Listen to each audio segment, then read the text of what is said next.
कहते हैं ये मनुष्य जीवन जो हमें मिला है ये बड़ा अनमोल है। आप जरा सोच के देखें, एक पशु में और एक मनुष्य में क्या फर्क है। अपने शरीर का पालन पोषण एक पशु भी करता है, अपने बच्चों की पालना एक पशु भी करता है, एक जीवन वो भी जीता है, एक जीवन है मनुष्य का, हम भी एक जीवन जी रहे हैं।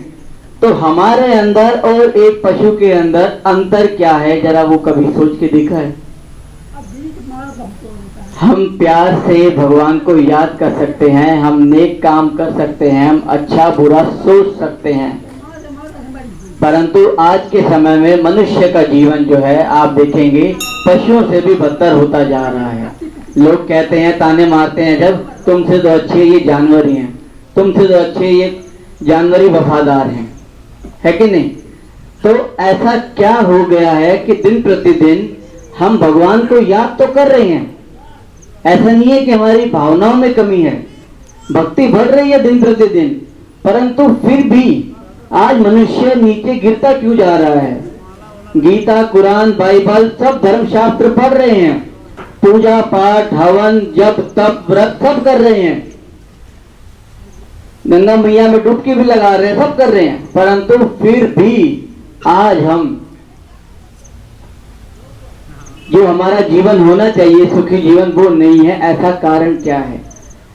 भगवान को याद करते हैं, या तो हमारी फरियाद उस तक नहीं पहुंचती, या फिर वो जो कहना चाहता है वो हम नहीं समझ पा रहे हैं, कहीं ना कहीं कनेक्शन में गड़बड़ है, तभी आज हमारी ये हालत है। मानते हैं ना सभी। अगर आपके बच्चे कुछ भी आपसे मांगे तो माँ बाप हर प्रयास करेगा, यथाशक्ति वो सारी फैसिलिटी उसको लाके देगा, खाने को भोजन देगा, पहनने को कपड़े देगा, है कि नहीं। तो ऐसे ही हम कहते हैं कि परमात्मा जो है वो माता पिता बंधु सखा है, उसको हम याद कर रहे हैं, परंतु हमारे को वो सुख शांति वो मिल नहीं रही है। कारण क्या है।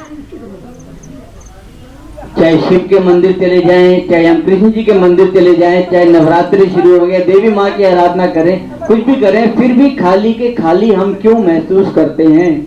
आज इस जीवन के राज को हम समझेंगे। एक छोटी सी कहानी आपको सुनाते हैं। एक बार ना प्लेन में, एरोप्लेन के अंदर कुछ यात्री जा रहे थे, 150 लोग थे उसके अंदर। तो अचानक बादलों के बीच क्या होता है कि प्लेन जो है थोड़ा सा हिलता है, तो सब लोग डरने लग जाते हैं, क्या हुआ क्या हुआ क्या हुआ, हे भगवान, सबको याद कर रहे थे। उतने में ही एक देखते हैं, एक छोटी सी बच्ची वो प्लेन में घूम रही थी, टहल रही थी, फुदक रही थी, खेल रही थी, 5 साल की बच्ची। तो सब लोग हैरान परेशान। फिर जब फ्लाइट नीचे लैंड हो गई सही सलामत, तो सबने उस बच्ची से पूछा, बेटा तुमको डर नहीं लगा क्या। तो बच्ची ने कहा, इस प्लेन को जो चला रहे थे वो पायलट मेरे पापा हैं, और मैं जानती हूं कि मेरे पापा मुझे कुछ नहीं होने देंगे। इतना विश्वास है कि नहीं। ऐसे ही ये जो जीवन रूपी नैया है, अगर हम ये हवाले कर दें उसके दिल से, तो क्या हमारा जीवन डगमगाएगा, हिलेगा डुलेगा, पर लेकिन डूबेगी नहीं हमारे नाव। तो ऐसे ही भगवान को कहते तो हैं कि हाँ वो हमारा माता पिता बंधु सखा है, पर लेकिन कभी उस रिश्ते से हमने आज तक याद नहीं किया। बस वो भगवान है और हम इंसान है, दैट्स इट। उसके अलावा कोई रिश्ता नहीं। एक डर, एक भगवान के नाम का डर मन में बसा रखा है, या एक भावना बता रखी है, पर लेकिन वास्तव में वो हमारा माता पिता बंधु सखा है, वो एक रिश्ता नहीं जोड़ा है, क्योंकि अभी तक हमारे को यथार्थ पहचान नहीं मिली है। इस मेले के अंदर, संसार में आए मेले के अंदर हम लोग भटक गए हैं। तो जब ऐसी हालत होती है, जब घर घर के अंदर महाभारत, घर घर के अंदर कलह कलेश दुख पाप अत्याचार पूरी दुनिया में सारे मानव जाति धर्म भ्रष्ट और कर्म भ्रष्ट होती है, तब गीता में जो वायदे अनुसार परमात्मा को स्वयं इस धरती पर अवतरित होना पड़ता है और गीता ज्ञान देकर के सच्चा मार्ग वो दिखाते हैं सभी मनुष्यों को। तो अभी सबसे पहले हम जानेंगे वास्तव में, जैसे हम देख रहे हैं छोटे बच्चे भी हैं, जवान भाई भी हैं और कुछ बुजुर्ग भी हैं। तो चाहे हमारी 5 साल की उम्र है, चाहे 20 साल की, चाहे 60 साल की, पर लेकिन आज तक भी अगर मैं 60 साल के बुजुर्ग आदमी से भी पूछूंगा कि वास्तव में आप है कौन, कहां से आए हैं, कहां जाना है, इसका आंसर नहीं पता। वास्तव में सबसे पहली भूल जो हमसे हुई है वो ये हुई है कि हम अपने आप को भूल गए कि हम कौन हैं। अगर किसी से पूछें कि भाई आप जिस दिन इस धरती पर पहला दिन था आपका, उस दिन आपका नाम क्या था, किसी को नहीं पता। 6वें दिन तो नाम रख देते हैं, पर लेकिन संसार में आए उस दिन हमारा क्या नाम था हमें नहीं मालूम। और उससे पहले अगर देखें तो माँ के गर्भ में जब 3-4 महीने के अंदर जब माँ के गर्भ में चुरपुर शुरू होती है तो कहते हैं कि वो आ गया जिसने जन्म लेना है। तो उस दिन हमारी वास्तविक पहचान क्या थी वो आज तक हमें नहीं मालूम। ये हड्डी मांस के पुतले को, इस शरीर को हम बचपन से खिलाते पिलाते आए हैं, सजाते आए हैं, पर लेकिन सब जानते हैं ये नश्वर है, एक दिन इसको आग ही लगानी। और जब इंसान मर जाता है तो क्या कहते हैं, वो तो चला गया। कौन चला गया जरा वास्तव में सोचने की बात है, उसके ऊपर हमारा कभी ध्यान नहीं जाता कि वास्तव में चला कौन गया। शरीर वही है, आंख, पैर, नाक, हाथ सब कुछ वही है। उसको जितना मर्जी तलवार से काटो, गोलियां से छिल्ली कर दो, उसको कोई दर्द नहीं होगा। तो दर्द को, सुख को, खुशी को महसूस करने वाली शक्ति वास्तव में कौन है, वो एक चैतन्य ज्योति बिंदु आत्मा, जो हम यहाँ पर इस शरीर में विराजमान है, जहाँ पर भाई लोग सभी तिलक लगाते हैं, माताएं बहनें बिंदी लगाती हैं। तो वास्तव में हमारी जो एक्चुअल में सच्ची पहचान है वो ये है कि हम एक आत्मा हैं। कभी आपने सुना है किसी को कहते हुए कि मैं सर में दर्द हो रहा हूँ, मैं पैर में दर्द हो रहा हूँ? नहीं, मेरे सर में दर्द हो रहा है, मेरे पैर में दर्द हो रहा है, ये मेरा शरीर है। तो ये मेरा मेरा कहने वाली वास्तव में शक्ति कौन है? वो आत्मा, वो मैं। आत्मा अजर है, अमर है, अविनाशी है। उसको ना तलवार काट सकती है, ना पानी में डूब सकती है, ना अग्नि जला सकती है। ये बातें सब सुनते आए हैं, पर वास्तव में वो आत्मा मैं ही हूँ। इस शरीर के द्वारा बोल रही हूँ, इस मुख के द्वारा बोल रही हूँ, कानों के द्वारा सुन रही हूँ। तो वास्तव में पहली भूल जो हम आत्मा है। अभी जैसे मंदिर में जाते हैं तो चप्पल जूते बाहर उतारते हैं। दिल्ली में अक्षरधाम मंदिर है, वहां पर तो चमड़े की सारी चीजें बाहर उतरवा लेते हैं, बेल्ट हो, पर्स हो, हर चीज। तो वास्तव में ये प्रथा क्यों है? अगर आप किसी भी संत महात्मा जी से पूछोगे कि यहीं पर ही तिलक क्यों लगाते हैं, माताएं बहनें बिंदी यहाँ क्यों लगाती हैं, तो कहेंगे परंपरा से चला आ रहा है, परंतु वास्तविक यथार्थ ज्ञान किसी के पास नहीं। वास्तव में हम आत्मा यहाँ पर जो शरीर का जो सबसे अहम हिस्सा है माथे पर, तो यहाँ हम रहते हैं। इसीलिए उसी की यादगार में हम लोग यहाँ तिलक लगाते हैं। आप खुद सोच के देखो, कभी भाग्य को कोसते हैं या कभी कुछ जात होते हैं तो दर्द कहाँ होता है? सर में, दिल में नहीं होता। कई लोग कहते हैं कि आत्मा दिल में वास करते, दिल में नहीं। आज के समय में साइंस इतनी आगे बढ़ गई है कि नकली दिल से भी लोगों का काम चल रहा है। पुराना दिल निकाल लेते हैं, तो इसका मतलब आत्मा निकल गई क्या दिल से? नहीं, आत्मा रहती है यहाँ पर। चाहे शरीर के किसी भी अंग पर चोट लग जाए, इंसान बच जाता है, पर लेकिन जब ब्रेन पे लगती है चोट तो वो नहीं बच पाता है, वो मृत्यु को पाता है। हार्ट ट्रांसप्लांट, किडनी ट्रांसप्लांट आपने सुना है, पर कभी ब्रेन ट्रांसप्लांट हुआ हो किसी का, वो नहीं है पॉसिबल, क्योंकि आत्मा का पवित्र स्थान वहां रहने का है। जिस टाइम आत्मा वो स्थान छोड़ देगी वो शरीर से निकल जाएगी। तो सबसे पहली भूल हमारी जो है, और परमात्मा क्या कहता है? ये जूते चप्पल उतारने को नहीं, परमात्मा ये कहता है कि ये जो देव रूपी चमड़ी है, इस शरीर को भूल के अपने आप को आत्मा समझ के मुझे याद करो, तब तुम्हें प्राप्ति होगी। अब दूसरी बात आती है कि परमात्मा है कौन। हिंदुओं का अलग है, मुसलमानों का अलग है, सिखों का अलग है, क्रिश्चियन का अलग है। क्या सबका भगवान अलग है? नहीं। जब हम अपने दिल पे हाथ रख के सोचते हैं ना कि नहीं, भगवान तो एक ही है। मजहब अलग है, अनेक हैं, जाति धर्म ये सब हमने बनाए हैं, परंतु परमात्मा एक है। तो सभी धर्मों के हिसाब से परमात्मा कौन है आज हम वो जानेंगे इस चित्र के माध्यम से। ये आपको दिख रहा होगा, नहीं तो मैं वैसे बता देता हूँ आपको। वेस्टर्न कंट्रीज में जाएंगे, सबसे बड़ा धर्म क्रिश्चियन धर्म। क्राइस्ट जी ने क्या कहा कि I am the son of God, मैं खुदा का बच्चा हूं, मैं एक मैसेंजर हूं, मैं पैगंबर हूं, मैं भगवान नहीं हूं। भगवान जो वो गॉड इज लाइट, भगवान जो वो ज्योति है। चर्च में अगर जाते हैं तो एक बड़ी मोमबत्ती जलाते हैं और साथ में सभी के हाथ में क्या होती है? छोटी छोटी मोमबत्ती। वास्तव में जो बड़ी मोमबत्ती है वो है परमात्मा का प्रतीक, परमात्मा ज्योति स्वरूप, और उसके हम बच्चे, हम भी आत्मा ज्योति स्वरूप हैं। तो इसीलिए हाथ में हम छोटी छोटी मोमबत्तियां लेके पूजा करते हैं। अगर मुस्लिम धर्म के हिसाब से देखा जाए तो कहते हैं अल्लाह जो है वो नूर है, नूर इलाही।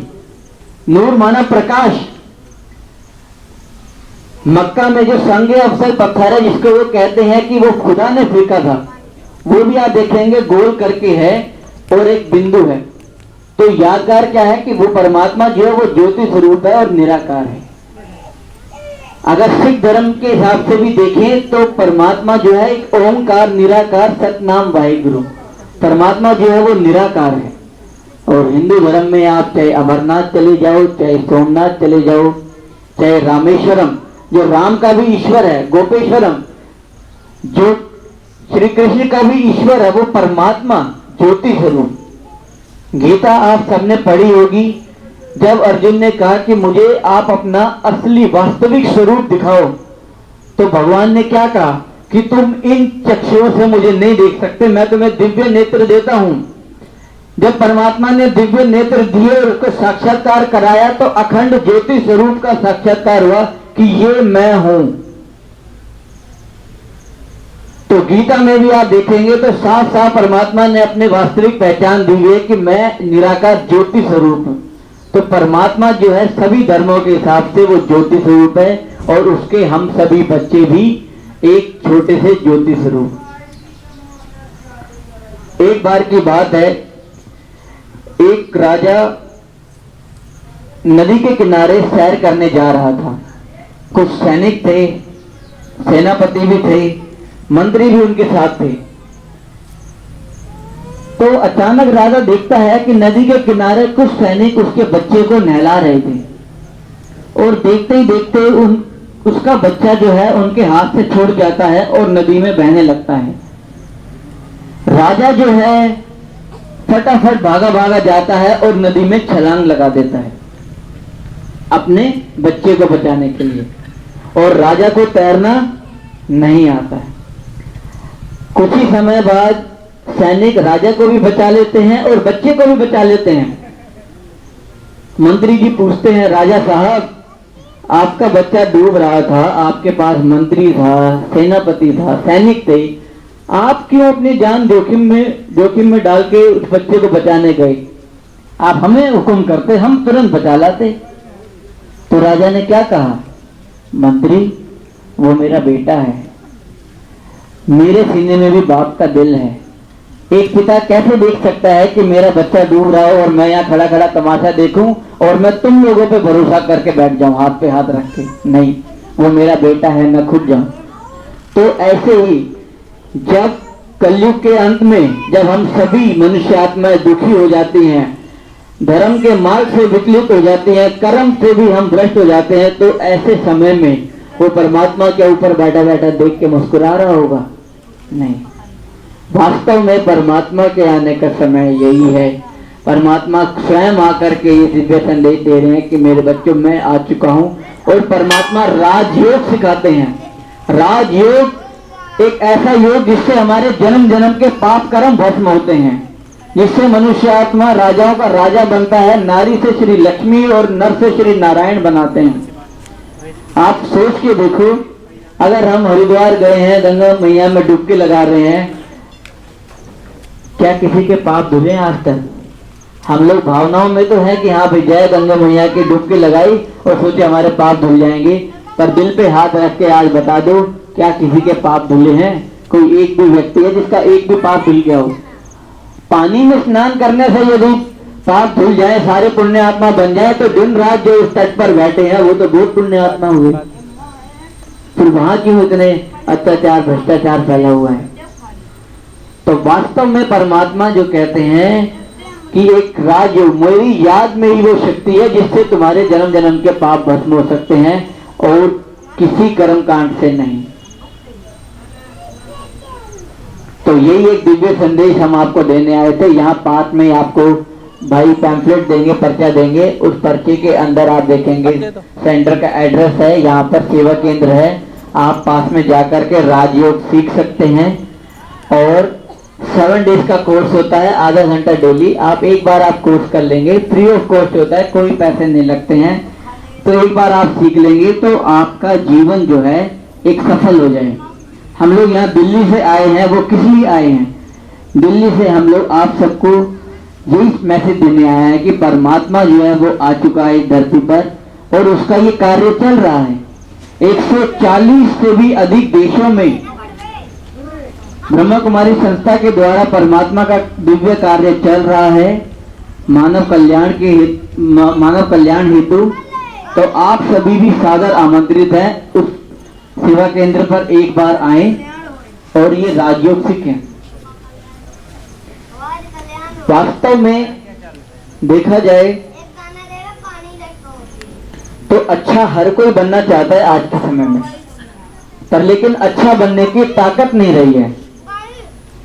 बीड़ी सिगरेट की आदत लग गई, दारू की आदत लग जाती है, या बहुत सारी बुरी आदतें हमारे अंदर इतनी है, जरा जरा सी बात पर गुस्सा करना, चुगली करना, ये करना।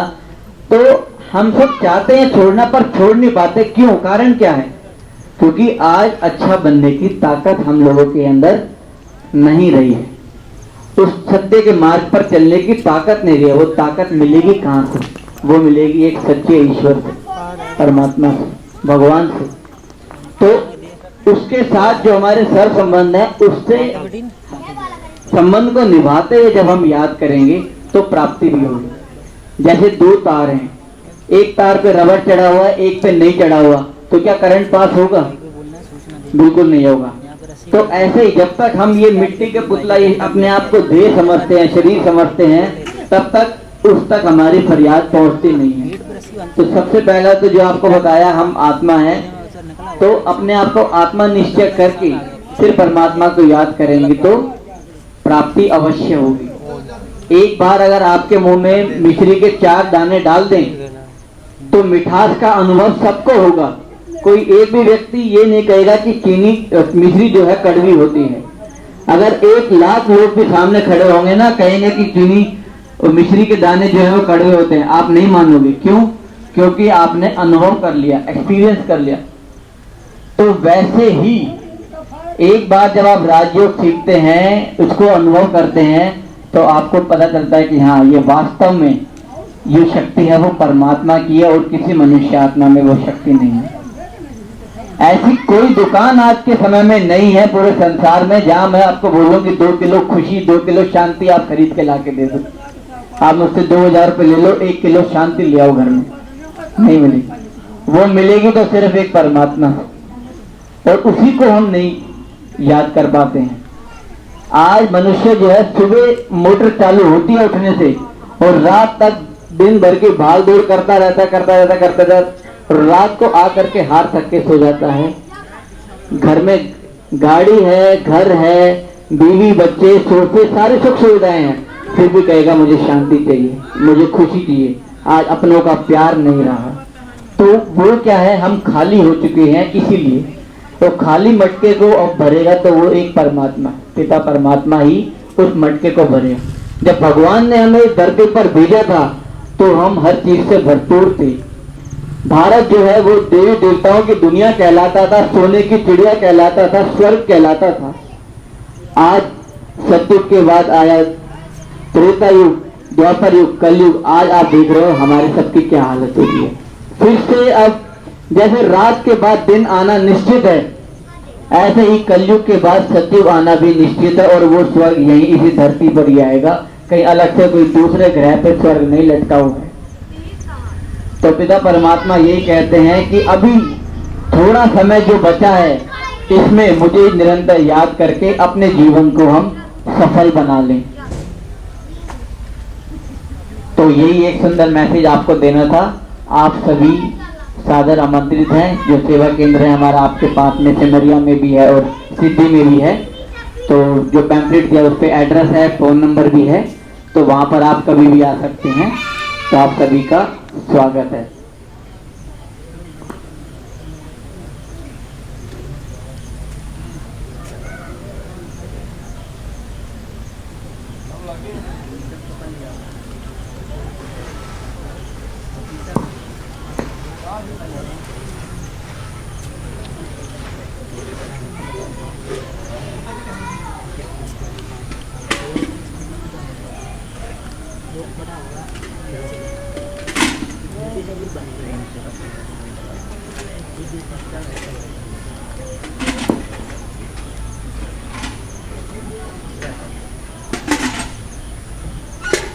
अभी जो है एक छोटा सा गीत हम बजाएंगे, उसमें हम लोग सिंपल यही प्रैक्टिस करेंगे कि मैं आत्मा चमकता हुआ सितारा, प्रकृति के मध्य में, मतलब दोनों आंखों के बीच में एक ज्योति पुंज हूँ, एक ज्योति स्वरूप में आत्मा हूँ।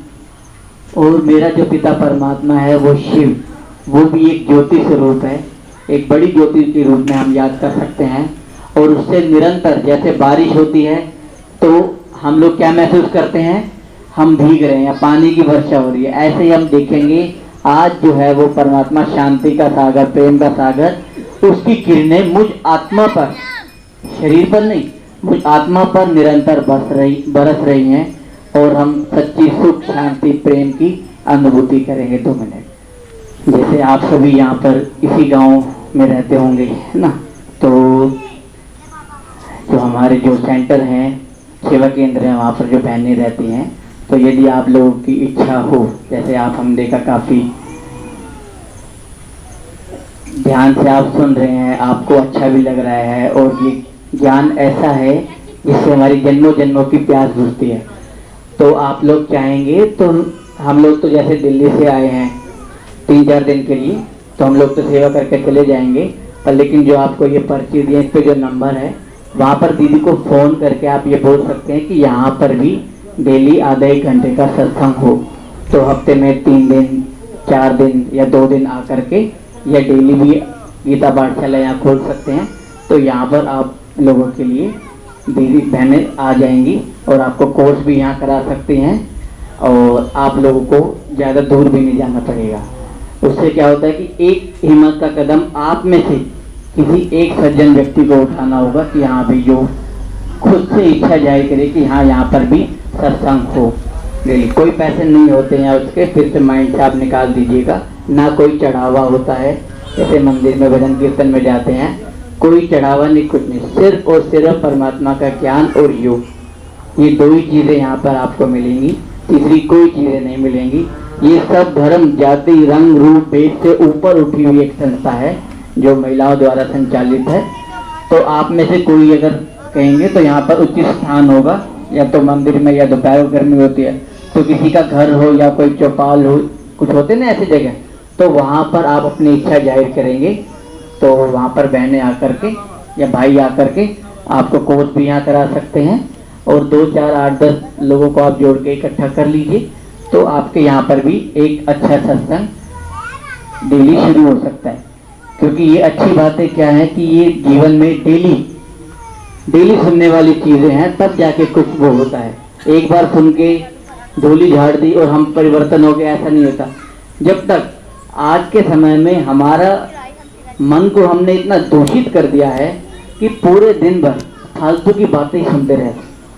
अगर मान लो यहाँ पर ये भी गेट खोल दिए जाएं और यहाँ पर भी सारे पशु आ जाए, गंदगी फैला दे, तो यहाँ पर हम लोग शांति से बैठ के प्रोग्राम नहीं कर सकते, है कि नहीं। ऐसे ही पूरे दिन भर हम लोग अपने मन में क्या भरते रहते दिमाग में, इसने ये कर दिया, उसने वो कर दिया, फलाने ने ये कर दिया, वो नेता ऐसा है, उसकी बहू ऐसी आ गई, उसके बेटे ने ये कर दिया, फालतू की चीजें जो हमारे काम की नहीं है वो भरते रहते। तो सरदर्द किसको होगा? हमें। परेशान कौन होगा? हम। फालतू की चीजें हम सुन रहे हैं। चैन की नींद किसको नहीं आएगी? हमें। तो नुकसान तो हमारा ही है ना।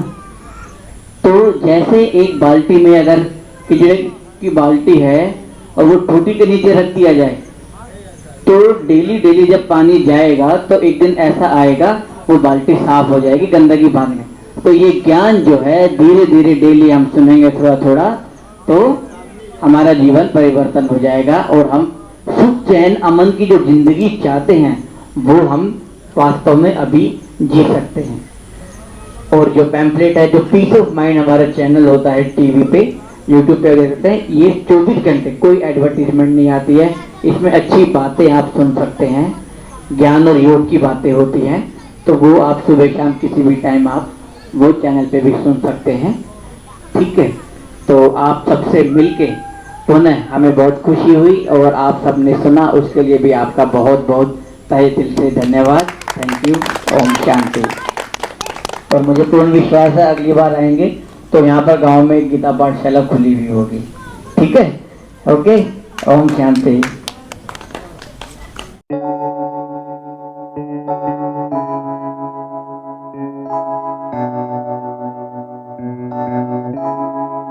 Feels like love, Cupid made a shot straight into my heart. Now I'm falling fast and my world's expanding. Feels like love, even though